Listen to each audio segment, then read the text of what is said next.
আমরা চাই 25 এবং 26-এর যেসব ডিলারের নবায়নের কথা ছিল এগুলি যেন নবায়ন করা হয়। আমাদের এই একটাই দাবি, আর যদি কোনো ডিলারের বিরুদ্ধে কোনো দুর্নীতির অভিযোগ থাকে, কোনো রকম কোনো অভিযোগ থাকে, তাহলে তাদেরকে বাদ দিয়ে যারা ভালোভাবে ব্যবসা করছে, যাদের কোনো এই ব্যবসায়ীদের কোনো দুর্নীতির কোনো অভিযোগ নাই, কোনো বিষয়ে কোনো অভিযোগ নাই, যারা স্বচ্ছতার সহিত ব্যবসা করছে তাদেরকে যেন ডিলারশিপ প্রদান করা হয়।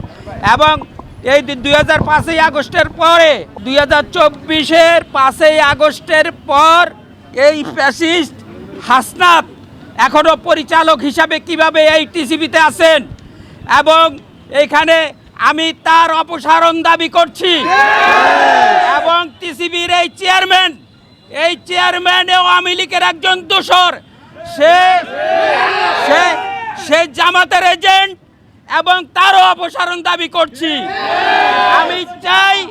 আমরা চাই এই চেয়ারম্যান এবং পরিচালক হাসনাতের অপসারণ চাই। সে এই টিসিবি ডিলারদেরকে আজকে রাস্তায় নামিয়েছে। তারা আমাদের বিরুদ্ধে, সরকারের বিরুদ্ধে গিয়ে সেই কারণে এই কাজগুলি করেছে।